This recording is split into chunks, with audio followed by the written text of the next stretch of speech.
the move to Texas, because I've been thinking about it, Austin. California, I don't know, some senator told you to go fuck yourself, and like, we don't need you here. I think there's been a couple senators who said that, actually. Yeah, it seems to be turning into a bit of a trend. But how has building the Tesla Gigafactory, which I got to see in Austin a couple of weeks ago, and it was one of the most inspiring things I've ever seen. I mean, I don't know how many months it took to build there, but how long did it take to build that dreadnought? And then what would have taken to build that in California under Gavin Newsom? So we built the Giga Texas, which is the biggest factory in North America, I think possibly the biggest factory in the world. And it's 3 times the size of the Pentagon, to give you a sense of scale. Okay, this is friggin' big. It's weird. It's like so big, it's weird. I was trying to find you in it, and I was trying to drive around, and it took me about 45 minutes to find you. Yeah, no, you have to call. You can't find someone in the building. You have to call them on their cell phone and say, "Where are you?" Yeah. I mean, the building's just under a mile long, and we're actually going to extend it. It will be literally a mile long and about a quarter mile wide, and it's 80 feet tall. So it's just ridiculously big. And when you think about it, for a manufacturing situation, what are the two things that really define manufacturing competitiveness are economies of scale and technology.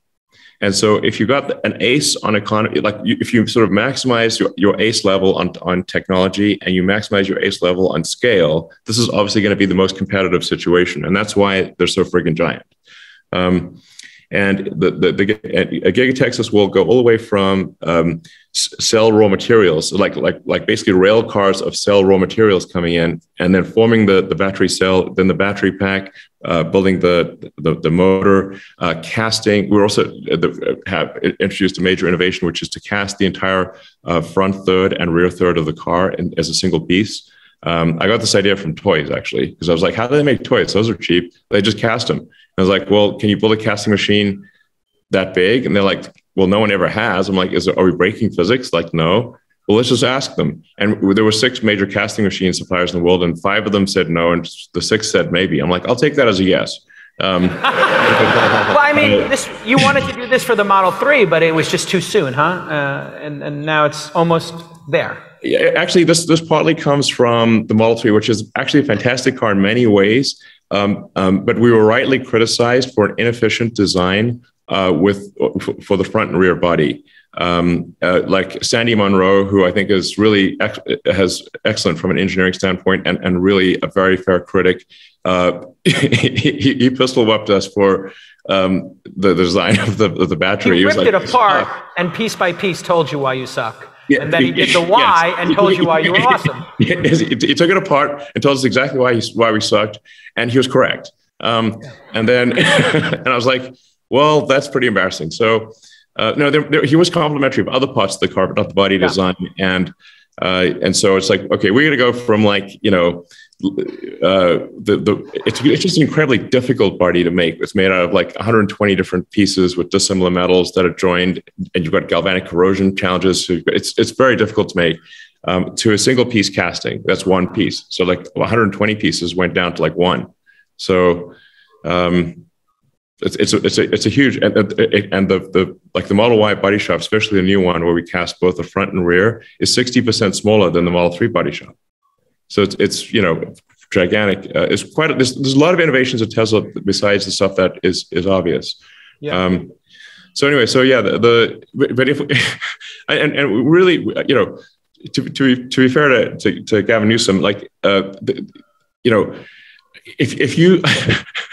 if you had a gun to Gavin's head, okay, and said we need to start building this factory in California right now, he couldn't do it because there are so many regulatory agencies and so many litigators in California that want to stop you from doing anything, that even if you're the governor of the state, you cannot get it done. So something's got to be done to because California used to be the land of opportunity.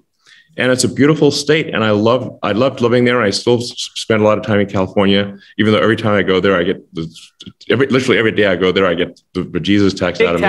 Big tax bill by day. Yeah, like the sheer cost per day of me going and working in California days boggles the mind. But I still do it, But the California's gone from the land of opportunity to the land of sort of taxes, overregulation, and litigation. And this is not a good situation. And really, there's got to be like a serious cleaning out of the pipes in California. How many months was it to get the Giga Austin done? It took a year and a half, 2 years? 18 months to build something 3 times the size of the Pentagon. Incredible.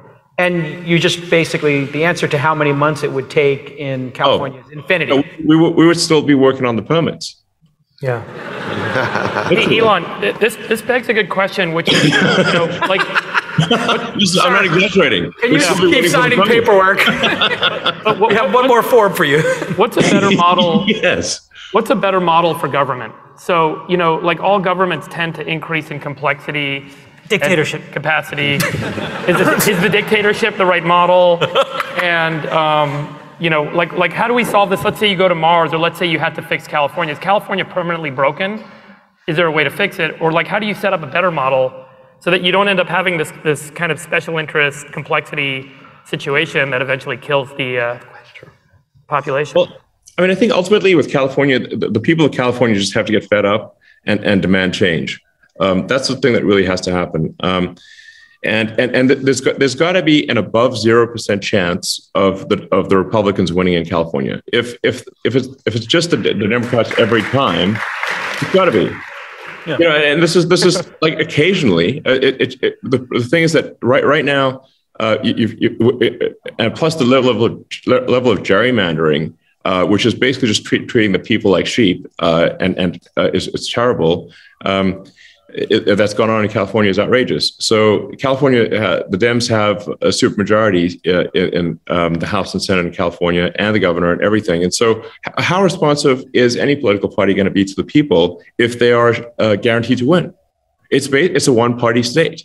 Yeah. And so I'm not saying that, go and sort of elect the Republicans every time, but if it's never, you're just making California a one-party state. They will no longer be responsive to the people, and will only be responsive to those that funded their political campaigns. Clip Elon saying that 30 seconds on TV over and over.